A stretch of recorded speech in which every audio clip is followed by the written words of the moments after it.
सांगली जिल्हा वार्षिक योजना सन 2024-25साठी 471 कोटींच्या प्रारूप आराखड्यास मान्यता।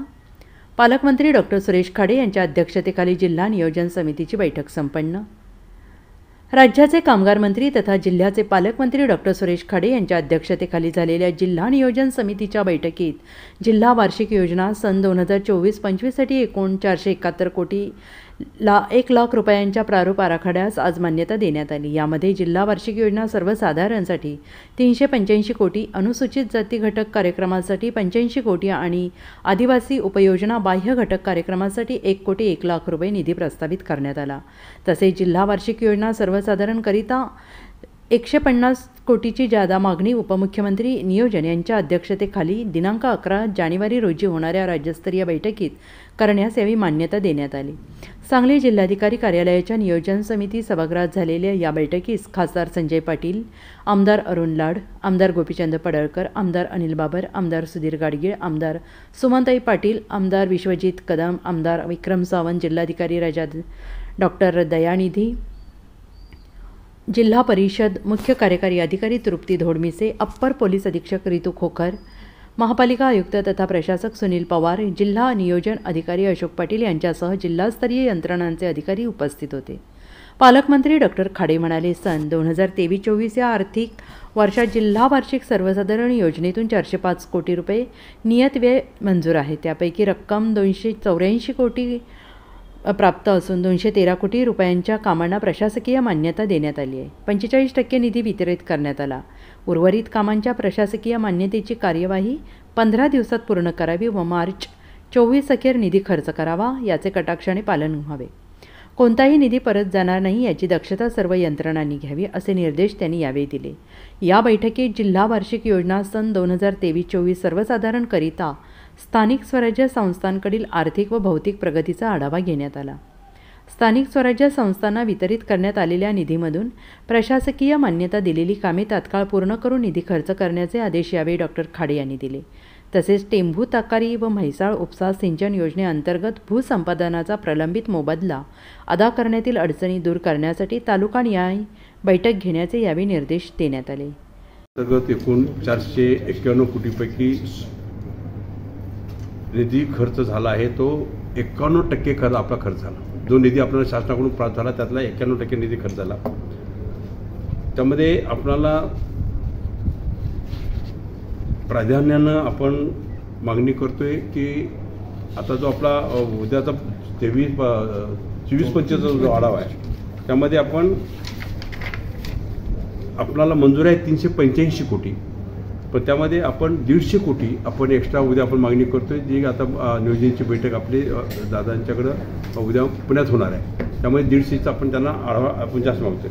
त्यामध्ये आम्ही 150 ह्यासाठी मागतोय की MSCB असेल, शिक्षण असेल, त्यामध्ये ग्रामविकासचे रस्ते असतील, कामाच्या आणि आरोग्य असेल, ह्या विभागासाठी जास्तच पैसा पाहिजे आम्हाला। ह्यासाठी आम्ही उद्या त्यांना मागणी करतो। जवळजवळ मागला आणि मार्च अखेर जो 51% खर्च झालेला खर्च झाला, जे पैसे आता उर्वरित पैसे आपले शासनाचे येतील त्या माध्यमातून मार्च अखेर हे सगळे 100% पैसे खर्च होतील असं नियोजन आम्ही करायला सांगितलेलं आहे। त्यामुळे जवळजवळ त्यामध्ये 75% लोकांच्या प्रशासन मान्यता दिलेल्या आहे। त्यामुळे फक्त टेंडर राहिले आणि टेंडरनंतर त्याचं वर्कआउट द्यायचे आणि वर्कआउटनंतर ते कंप्लीट करायचं आहे। त्यामुळे तो जास्त वेळ लागणार आहे त्याला, त्यामुळे तेही फास्ट होईल।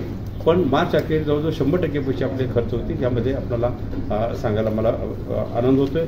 जेणेकरून आपल्याला ह्या कामाच्या निमित्तानं आपण ज्या मागण्या करणार आहे त्यासाठी आता सगळ्या DPDCच्या सगळ्या सदस्यांनी मागणी केली की MSCBचा एक मोठा प्रश्न आहे। यामध्ये DPDC जात आहेत, एक्स्ट्रा DPDC आहेत, झालेले आहेत, बाकी इतर गोष्टी सगळ्या करण्यासाठी। तर त्यासाठी आम्ही तातडीने एक बैठक आम्ही ऊर्जामंत्री, महाराष्ट्राचे उपमुख्यमंत्री त्यांच्याकडं आम्ही मागणी करतो आणि ते मागणी करून आम्ही निश्चितच त्यांच्याकडून माझा प्रस्ताव त्यांच्याकडे गेलेलाच आहे। तो जो 113 कोटीचा प्रस्ताव माझ्याकडे गेलेला आहे, त्यातले 73 कोटी DPDCचेच पैसे आपल्याला द्यावेत, तर जिल्ह्यातले जे काही DPDC पूर्ण होतील या दृष्टिकोनातून तोही केलेला आहे मी। आणि हे पैसे मागण्यासाठी आम्ही सर्व आमदार, लोकप्रतिनिधी त्यांच्यावर बसून आम्ही चर्चा करून ते पैसे आम्ही त्यांना हट्ट धरू की आम्हाला हे पैसे चांगले द्यावेत, त्यापासून तेही काम केलं। आज मला सांगायला आणखीन एक आनंद वाटतो की आज आपल्या दोन्ही हॉस्पिटलला जे CT स्कॅन मशीन सांगलीला आणि MRI मशीन मिरज हॉस्पिटलला याच्या प्रशासक मान्यता काल रात्री आपल्याकडे आलेल्या आहेत। त्यामुळे तो मार्ग आपल्याला मोकळा झाला आहे। त्यामुळे 25 कोटी आणि 10 कोटी अशा 2 मशीनच्या किमतीवरती आपल्याला प्रशासन मान्यता मिळाली. त्याची आता ताबडतोब पूर्तता होईल आणि ताबडतोब तातडीनं मशीन देऊन जनतेच्या सोयीसाठी उपयोगासाठी तातडीनं आपण ते ओपन करू ह्या दृष्टीने तोही प्रयत्न चाललेला आहे. दुसरं एक मिरजमध्ये आम्ही एक हॉस्पिटल बांधायचा प्रस्ताव होता. तो प्रस्तावाला 48 कोटी आपल्याला मिळाले. त्यामध्ये महिला आणि बालरुग्ण असतात. महिला आणि बालरुग्ण ह्यासाठी प्रसूती आणि बालरुग्ण असतात अशा 30 हॉस्पिटल आहे. तर त्याचं कलेक्टर साहेब असतील आयुक्त साहेबांनी खूप प्रयत्न केले, व्यवस्थित केलं, डिझाईन केलं, सगळं केलं आणि ती जागा मोकळी करून देण्यासाठी कलेक्टर साहेबांनी खूप पुढाकार घेऊन ती जागा मोकळी करून आम्हाला दिली. त्याबद्दल मी त्यांचे आभार मानतो. आणि दुसरी गोष्ट, ती जागा आम्ही मागली ती कमी, त्यामध्ये आम्हाला 22 गुंठ तिने जागा जास्त दिली. आणि हे मला जनतेला तिथे सांगायचं आहे मिरजतल्या की आम्ही कुठल्याही शॉपिंगला कुठेही धक्का लावत नाही आहे, त्यामुळं चिंता करायची नाही आहे. दुसरी गोष्ट, तिथं नगरपालिकेचं एक हॉस्पिटल आहे, डिस्पेन्सरी आहे त्यांची पहिली.